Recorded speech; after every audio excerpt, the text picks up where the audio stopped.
Hello my dear friends, welcome to again my YouTube channel Advait की दुनिया 2.0।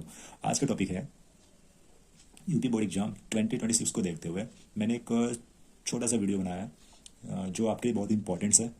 आप इसे ज़रूर देखते जाएं। तो आज का टॉपिक है लीनियर इक्वेशंस है, linear equation in two variable. Okay, understand. Hindi में बोलते हैं दो चरों वाले रैखिक समीकरण। इसमें क्या नाम है, ये अलजेब्रिक एक्सप्रेशन से चैप्टर है और ये आपके लिए इंपॉर्टेंट है जिनका भी यूपी बोर्ड एग्जाम 2026 उसको देखते हुए मैंने एक वीडियो शॉर्ट बनाया है। आप थोड़ा ध्यान से देखें और समझें, ठीक है। चैप्टर टॉपिक्स का नेम है linear equation, linear equation, equations of, या इन भी लिख सकते इन टू वेरिएबल। ये आपका टॉपिक है, ये आपको ध्यान देना है। टॉपिक का नेम क्या है? Linear equation in two variable. इसको हिंदी में बोलते हैं दो चरों वाले रैखिक समीकरण। ये टॉपिक्स का नेम है। आई होप आपको ये चीज़ें समझ में आया। अब इस टॉपिक्स में बहुत सारे क्वेश्चंस देखने को मिलेगा। अगर आपको नहीं पता है तो मैं बताना चाहूँगा वेरिएबल्स क्या होते हैं और कॉन्स्टेंट्स क्या होते हैं। ये आपको मैं किसी एक छोटे से वीडियो में मैं आपको अच्छे से बता के अपलोड करूँगा, आपको देख लीजिएगा वेरिएबल और कॉन्स्टेंट में डिफरेंट क्या होता है। फिलहाल आपको थोड़ा सा मैं बताता हूँ वेरिएबल क्या होता है।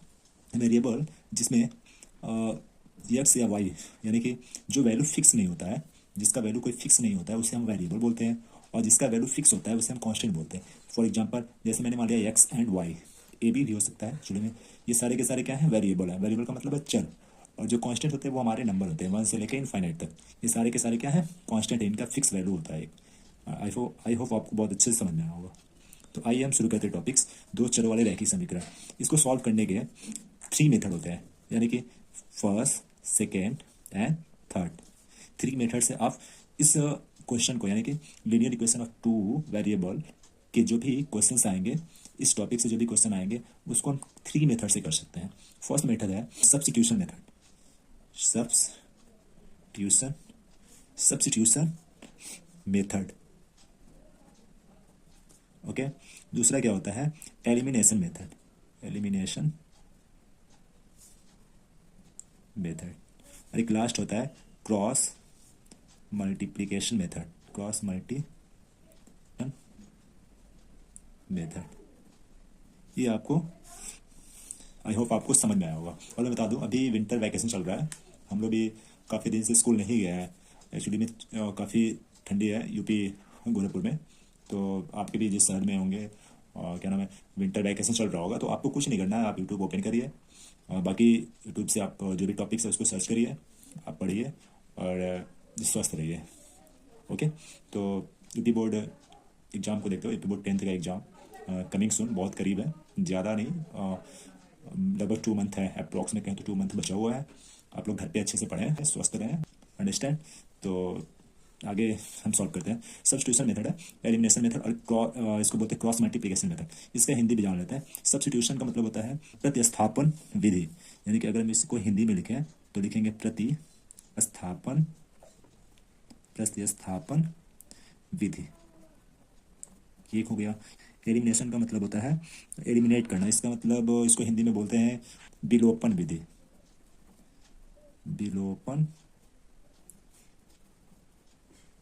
विधि हो गया। और एक लास्ट है, इसको हम बोलते हैं वज्र वज्र गुणन विधि, इसको हम गुणनखंड भी बोल सकते हैं। आपको समझ में आया होगा। तो हिंदी मीडियम से अगर कोई बच्चा हिंदी मीडियम से है तो उसके लिए मैंने बता दिया आपको, ये हिंदी प्लस इंग्लिश दोनों लैंग्वेज में हम आपको टॉपिक्स समझा देंगे। आई होप आप अगर हमारी इस वीडियो को देखते हैं तो आपको बहुत अच्छे समझ में आएगा। अगर वीडियो आपको अच्छी लगे तो लाइक करें, सब्सक्राइब करें एंड शेयर करें। ओके, आपका एक लाइक एंड शेयर हमें मोटिवेट करता है वीडियो को बनाने में। ओके, तो आगे शुरू करते हैं, आगे बताते हैं, ठीक है। दो चर वाले रैखिक समीकरण आपको समझ में आया, वो रिवाइज करते हैं। Linear equation in two variable बोलते हैं इसको इंग्लिश में। इसको करने के 3 मेथड होते हैं जो मैंने आपको बताया। First substitution method, second elimination method और थर्ड क्रॉस मल्टीप्लिकेशन मेथड। तो आज इस वीडियो में आपको हम सबसे पहले सब्स्टिट्यूशन मेथड को बताएंगे। आपको उसी मेथड से करना है जो क्वेश्चन में लिखा रहेगा। आई थिंक आपको बहुत अच्छे से समझ में आया। तो जो आपको कहेगा, जैसे कहेगा वैसे ही करना है, अंडरस्टैंड। तो आइए आगे सॉल्व करते हैं। तो पहले हम आपको बताएंगे सब्स्टिट्यूशन मेथड। ओके, तो फर्स्ट लिख लेते हैं सब्स्टिट्यूशन मेथड। ओके, इसका हिंदी आपको पता है, प्रतिस्थापन विधि। इस मेथड से हम linear equation in two variable यानी कि दो चरों वाले रैखिक समीकरण को सॉल्व करना सीखेंगे। ओके, तो सबसे पहले एक एग्जांपल लेते हैं। एग्जांपल हम लेके बताते हैं आपको। जैसे मैंने एक इक्वेशन लिखा 2x plus 3y equal to 2, ये आपके सामने क्वेश्चन है। ठीक है, ये लीनियर इक्वेशन आपको दिख रहा है क्योंकि इसमें वेरिएबल कितने हैं, दो। वेरिएबल मतलब x और y आ गया ना, तो इसका मतलब वेरिएबल दो हो गया। तो ये जो x y से हम पहचान लिया कि ये लीनियर इक्वेशन है। कौन से वेरिएबल में, टू वेरिएबल में, यानी कि दो चर वाले रैखिक समीकरण है। Okay, understand. इसको हम लिख लेंगे समीकरण एक। ओके, इसको मान लेंगे समीकरण यानी कि क्वेश्चन वन, अंडरस्टैंड। फिर दूसरे नंबर पे एक और हम लेते हैं x plus 3y equal to 4, ये आपके सामने सेकेंड इक्वेशन है। ये भी लीनियर इक्वेशन दिख रहा है आपको। कहेंगे कैसे, तो आपको दिख रहा है इक्वेशन में वेरिएबल दो है, x एंड y, अंडरस्टैंड।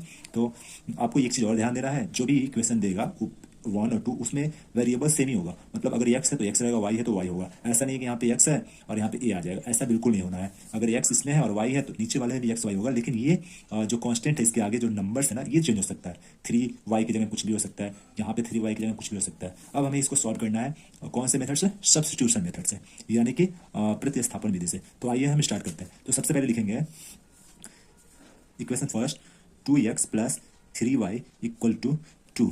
इसमें से हम क्या करेंगे, कोई एक चर, कोई भी एक चर, मतलब कोई भी एक वेरिएबल को हम एक तरफ लिखेंगे, बाकी सारे टर्म्स को उधर भेज देंगे। तो मान लीजिए मेरे पास ये 2x है, तो मैंने इस 2x को यहाँ पे नोट कर लिया। ठीक है, और ये 3y को मैं 2 के साइड में भेजता हूँ। तो 2 तो पहले से ऑलरेडी है, और ये 3y जब उधर जाएगा तो यहाँ पे प्लस है, ये उधर जाएगा तो क्या हो जाएगा, -3y, अंडरस्टैंड। इतना आपको समझ में आया होगा, आई होप। अब हम क्या करेंगे, ये जो x है ना, x को हम x के टर्म में लिखेंगे। मतलब जो x की वैल्यू है, देखते हैं क्या होता है। तो आपको पता है x के साथ में जो चीज़ गुणे में होता है वो इधर जाता है, इक्वल टू के उधर जाएगा, तो ये डिवाइड में आ जाएगा। कोई भी चीज़ x के साथ वेरिएबल है ना, ये x के साथ गुणे में होता है तो इधर जाता है तो वो डिवाइड में आ जाता है। तो हमें पता है, हम जानते हैं, तो लिखेंगे x equal to 2 - 3y upon ये जो 2 है ना, इसके नीचे आ जाएगा, अंडरस्टैंड। आई होप आपको बहुत अच्छे से समझ में आया होगा। इसे हम लिख लेते हैं इक्वेशन नंबर 3। ये क्वेश्चन अगर आपको एग्जाम में देखने को मिला तो ये 4 या 3 मार्क्स का क्वेश्चन आएगा, क्योंकि थोड़ा लॉन्ग होता है। बट ये अगर आपने सॉल्व कर दिया तो आपको 3 या 4 मार्क्स जरूर मिलेंगे। This is very important question है, पहले बता रहा हूँ आपको। ये क्वेश्चन को आप देख के जाइए, 100% आने का चांस है। ओके, तो एक्स इक्वल टू आ गया 2 - 3y upon 2, equation number 3। Okay, understand. अब यहाँ से आगे सॉल्व करते हैं। अब जो x की वैल्यू आया है ना, ये इस x की वैल्यू हम लोग क्या करेंगे, पुट करेंगे इक्वेशन नंबर 2 में। यानी कि जहाँ पे x है इक्वेशन 2 में, जहाँ पे x है वहाँ पे हम x का वैल्यू पुट कर देंगे। आपको लिखना पड़ेगा x का मान समीकरण, x का जो वैल्यू है ना, समीकरण 2 में रखने पर आपको इतना लिखना पड़ेगा। अब x का जो मान है ना, अभी मैंने x का जो वैल्यू निकाला है, ये पूरा, ये सारा, ये वाला, इसको हम क्या करेंगे, इक्वेशन नंबर 2 में पुट कर देंगे। ओके, तो आइए पुट करते हैं। तो यहाँ पे x है तो लिख देंगे 2 - 3y अपॉन 2, प्लस यहाँ पे है तो प्लस 3y इक्वल टू 4। ये आपको समझ में आया होगा, आई होप इतना। अब आगे एक लाइन और सॉल्व करते हैं। यहाँ पे कुछ नहीं होता है तो नीचे 1 छुपा होता है। 2 और 1 का एलसीएम, ये तो पहले आपको पता होगा, छोटे क्लास से बताया जाता है फ्रैक्शंस को कैसे ऐड करते हैं। आई होप आपको यहाँ तक समझ में आया होगा। अब देखते हैं इसके आगे सोल्यूशन। तो क्या नाम है, 2 - 3y upon 2 -3y, 2 - 3y upon 2 -3y upon 1 equal to 4। इसको हम आगे सॉल्व करते हैं। ये आगे था 2 - 3y upon 2 -3y upon 1 equal to 4। अब हम क्या करेंगे, हमें पता है ये फ्रैक्शंस का है, सब्ट्रैक्शन है, जो भी यहाँ पे प्लस होगा, हाँ आई थिंक प्लस है।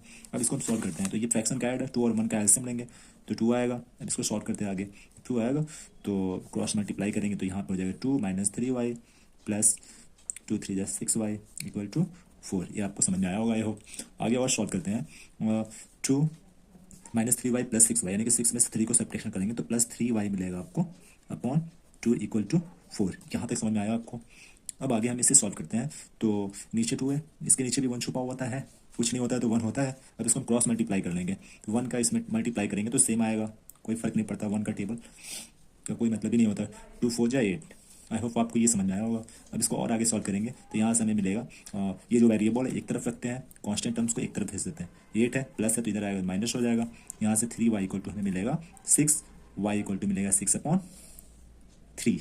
इसको जब हम कट कर देंगे 2 बार में कट हो जाएगा। y इक्वल टू मिला हमें 2। अब ये हमें y का वैल्यू मिला। अब हमें क्या चाहिए, x की वैल्यू चाहिए। तो ये जो y का वैल्यू आया है ये हम इक्वेशन 1, 2, 3 जिसमें आपको अच्छा लगे उसमें आप पुट कर दीजिए, तो हमें क्या मिल जाएगा, x की वैल्यू मिल जाएगा। तो हम y का वैल्यू इक्वेशन 3 में पुट करते हैं। यहाँ पे लिखेंगे y इक्वल टू 2 इक्वेशन यानी कि समीकरण 3 में रखने पर 3 में रख देते हैं। तो इक्वेशन 3 है x equal to 2 minus 3y upon 2। ये इक्वेशन है, इसी में हम क्या करते हैं y की वैल्यू पुट करते हैं तो हमें x मिल जाएगा। तो लिखेंगे equal to 2 minus 3 into y का वैल्यू 2/2। आई होप आपको ये समझ में आया होगा। इक्वल टू, अब इसको हम सॉल्व करेंगे तो 2 माइनस 3 2 जा 6/2। अब इसको और आगे सॉल्व करते हैं तो मिलेगा आपको x की वैल्यू, यहाँ से 2 में से 6 अगर हम सब्ट्रैक्शन करें तो माइनस वाला संख्या क्या है, ज़्यादा है। जो नंबर ज़्यादा होता है उसी का साइन लेता है, यानी कि -6 है तो माइनस हम लिखेंगे, सब्ट्रैक्शन करेंगे 6 में से 2 जाएगा तो आपको मिलेगा 4 और नीचे 2 से ये कटेगा 2 बार में तो बचेगा -2, यानी कि हमें x की जो वैल्यू मिली -2। ये हमें फाइनल आंसर है। तो जो हमारे क्या नाम है दो चर वाले रैखिक समीकरण है उसको सॉल्व करने पे हमें क्या मिला, यहाँ पे हम लिख भी सकते हैं। हमें मिला x की वैल्यू -2 और y की वैल्यू 2। यही आपका फाइनल आंसर है। आई होप आपको बहुत अच्छे से समझ में आया होगा। लेकिन आपको मैंने ये जो भी बताया ये सब्स्टिट्यूशन मेथड था, यानी कि प्रतिस्थापन विधि। अब नेक्स्ट वीडियो में आपको मिलेंगे, आपको एलिमिनेशन मेथड नेक्स्ट वीडियो में बताएंगे। तब तक के लिए bye bye, thank you so much.